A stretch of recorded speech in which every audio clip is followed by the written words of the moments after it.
Hello guys bounce back एक बार से आपका फिर से ड्यू टारगेट कॉमर्स में स्वागत है। मेरा नाम है अशोक यादव एंड मैं लेकर के आ गया हूँ आपके लिए क्लास 10th का साइंस का चैप्टर 6 जो कि है जैव प्रक्रम। काफ़ी सारी डिमांड्स आ रही हैं तो मैंने उसके लिए बनाया है। तो यहाँ पर हम जानेंगे, सबसे पहले जैव प्रक्रम का मतलब भी जानेंगे। तो अगर आप पहले नए हैं तो पहले जाकर के चैनल को सब्सक्राइब करें, और अगर आपने चैनल सब्सक्राइब कर रखा तो जाकर के वीडियो को लाइक कर दें और अपने दोस्तों के साथ भी इस वीडियो को शेयर कर दें साथ के साथ ही, और फिर बाद में लेकर के बैठे आप पढ़ने के लिए। तो चलिए आज इस वीडियो को भी देख लेते हैं और ख़त्म कर देते हैं इस चैप्टर को और गेन करते हैं बोर्ड्स में हायर मार्क्स। तो सबसे पहले यहाँ पे हम बात करेंगे जैव प्रक्रम क्या होता है। एंड सबसे पहले बात करूँ तो मैं आपसे पूछना चाहूँगा एक क्वेश्चन जिसका जवाब आपको देना है कमेंट सेक्शन में, कि आप किन चीज़ों को कहेंगे कि वो सजीव हैं। तो सजीव कहने के लिए आप देखेंगे कि आपके यहाँ पे गलियों में कुत्ते वगैरह भौंक रहे हैं, लोग चिल्ला रहे हैं, इस तरीके से। तो जितनी भी चीज़ें मतलब कि क्रियाएं करते हुए दिख रही हैं आपको, जो बोल रहे हैं, सांसें ले रहे हैं, तो आप उन सबको क्या कहेंगे, वो सब सजीव है ना। तो करेक्ट। तो आप क्या कहेंगे, ये सारी चीज़ें सजीव है। आपकी नज़रों में भी यही सारी चीज़ें सजीव है। तो अब क्या है, क्या ये सब चीज़ें सजीव, सिर्फ यही चीज़ें सजीव हैं? नहीं, तो आप कहेंगे हमने तो ये भी जाना है पेड़ भी सजीव है, पेड़ भी सांस लेते हैं, पेड़ भी। तो अच्छा, पेड़ भी सजीव है तो क्या फिर मैं अगर आपसे क्वेश्चन पूछता हूँ, क्या जो बैक्टीरिया, विषाणु, क्या ये भी सजीव है? तो आप कहेंगे हाँ ये भी सजीव है। तो क्या आपने इनको कभी सांस लेते हुए देखा है? क्या आपने कभी इनको बोलते हुए देखा है, चिल्लाते हुए देखा है, कभी कुछ करते हुए देखा? तो आप कैसे कह सकते हैं सजीव है? तो देखो, इसको हम ना साइंस में इस तरीके से समझते हैं कि जो चीज़ें भी मतलब जब अणुओं में गति हो रही है, यानी कि अणु क्या है, वो छोटे छोटा कण होता है जो कि मतलब आपको दिखता नहीं है, लेकिन क्या है, उनमें गति हो रही होती है। यानी कि सपोज करो ये पेन जो है ये काफ़ी सारे अणुओं से मिलके बना है, ठीक है। तो ये परमाणु, छोटे छोटे परमाणु मिलके अणु बना और अणु से ये पेन बना, ठीक है। तो क्या हुआ, इनमें अणुओं में गति हो रही है, यानी गतिशील है। लेकिन इसके कण जो है वो अभी गतिशील नहीं है, लेकिन जिसके भी कण क्या है, गति कर रहे हैं, ठीक है। तो वो सारी चीज़ें क्या होती हैं, वो सारी सजीव कहलाती हैं, जिसके भी कण गति कर रहे हैं। यानी जीवाणु, विषाणु के अंदर भी जो क्या होते हैं, कण होते हैं छोटे छोटे, वो क्या कर रहे होते हैं, गति कर रहे होते हैं, ठीक है। यानी कि इसीलिए वो जीवाणु, विषाणु सजीव होते हैं। अब यहाँ बात करते हैं हम जैव प्रक्रम क्या होता है। तो जैव प्रक्रम का मतलब क्या होता है, आपको जब आप सो रहे होते हैं तो क्या आप मानेंगे आप उस टाइम पे भी आप सजीव हैं? उस टाइम पे ना आप कोई क्रिया कर रहे हैं, ना कुछ कर रहे हैं, सिर्फ आपकी सांसें चल रही हैं। तो आपको सांसें तो दिखती नहीं, चलती हुई, तो आप कैसे मतलब कि देख के क्या देंगे कि वो सजीव है? तो क्या होता है, यानी कि उस टाइम पे भी आपके अंदर कुछ ना कुछ प्रोसेस चल रहा होता है आपकी बॉडी के अंदर। तो उस बॉडी के अंदर जो प्रक्रम चल रहा होता है, उस टाइम पे क्या हो रहा होता है, आपकी बॉडी एकदम शांत हो जाती है। और जितने भी आपने पूरे टाइम पे दिन में जितने भी क्रियाकलाप करे हैं, जो भी उससे टूट फूट हुई है आपके शरीर में, वो सारी मरम्मत उसी टाइम पे होती है, ठीक है, होती है ना, करेक्ट है। तो यानी जितनी भी टूट फूट की मरम्मत के लिए जो मेंटेनेंस का जो काम होता है, उस काम को क्या कहा जाता है, जैव प्रक्रम कहा जाता है। यानी शरीर के मेंटेनेंस को ही क्या कहा जाता है, जैव प्रक्रम। यानी जैव प्रक्रम क्या है, शरीर के मेंटेनेंस के काम को जैव प्रक्रम कहा जाता है, ठीक है। तो अब यहाँ बात आती है श्वसन। तो ये एक पॉइंट आता है, श्वसन क्या होता है। श्वसन क्या होता है, जो भी हमने भोजन वगैरह खाया, अब हमें काम करने के लिए किसकी जरूरत होती है, ऊर्जा की। ऊर्जा कहाँ से मिलती है हमें, भोजन से। और भोजन ऊर्जा कैसे देता है, जब हमारे शरीर में बाहर से ऑक्सीजन अंदर जाती है, ठीक है।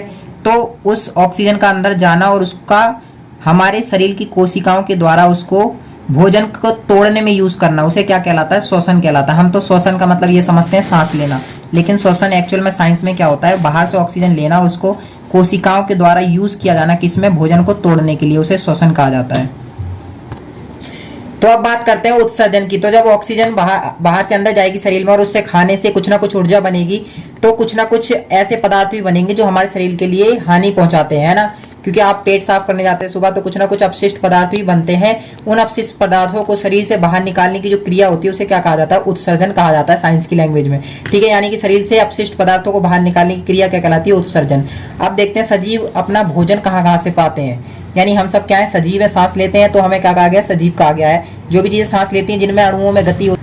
अब देखो, जितने भी सजीव है तो उनको कुछ ना कुछ काम करना है, काम करने के लिए ऊर्जा चाहिए। तो ऊर्जा कहाँ से आती है, पदार्थों से, पदार्थ के खाने से आती है।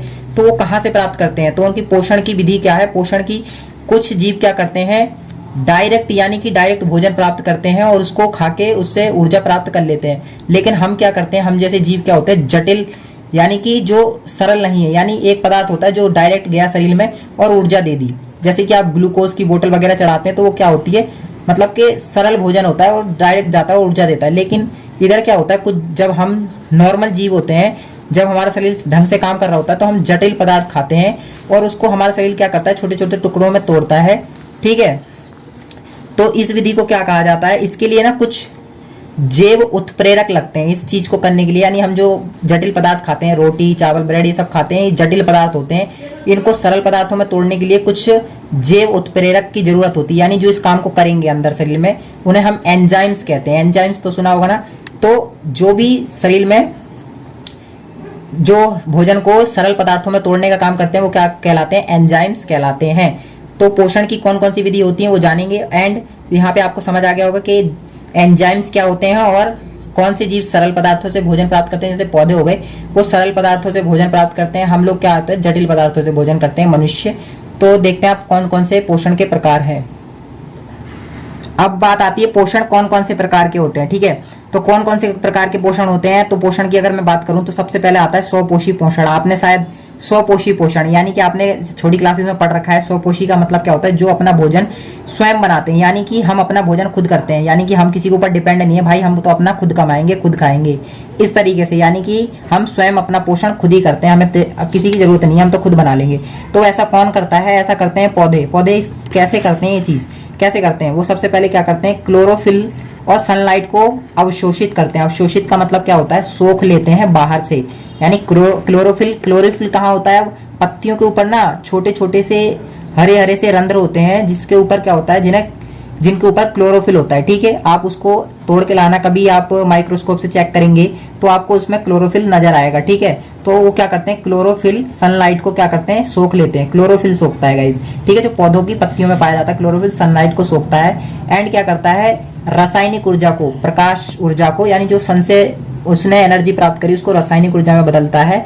और जो जल के जो अणु है उन्हें हाइड्रोजन और ऑक्सीजन में तोड़ देता है। अब घटन का मतलब होता है तोड़ना, यानी अपघटन का मतलब होता है उसको तोड़ना। जल को किस में तोड़ देते हैं, हाइड्रोजन और ऑक्सीजन में। और क्या करते हैं, कार्बन डाइऑक्साइड का उपयोग करते हैं अपचयन में। आपने पढ़ा है उपचयन अपचयन, यानी वो भी अपचयन करते हैं।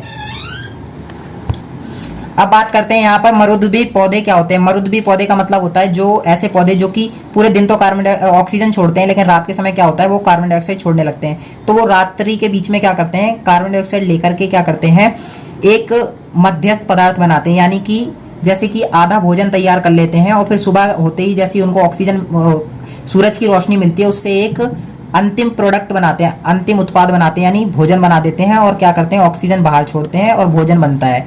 तो इस ऐसे पौधे क्या कहलाते हैं, मरुद्भीय पौधे कहलाते हैं। ठीक है, मरुद्भीय यानी जो रात के समय पे कार्बन डाइऑक्साइड छोड़ने लगते हैं और आसपास की कार्बन डाइऑक्साइड का यूज करके एक अंतिम उत्पाद बनाते हैं। अब यहाँ पे बात आती है क्लोरोप्लास्ट क्या होते हैं। तो पत्तियों की आप पत्ती तोड़ के लाना, उस पर चेक करना है, उस पर ना कुछ हरे हरे से कोशिकांग पाए जाते हैं।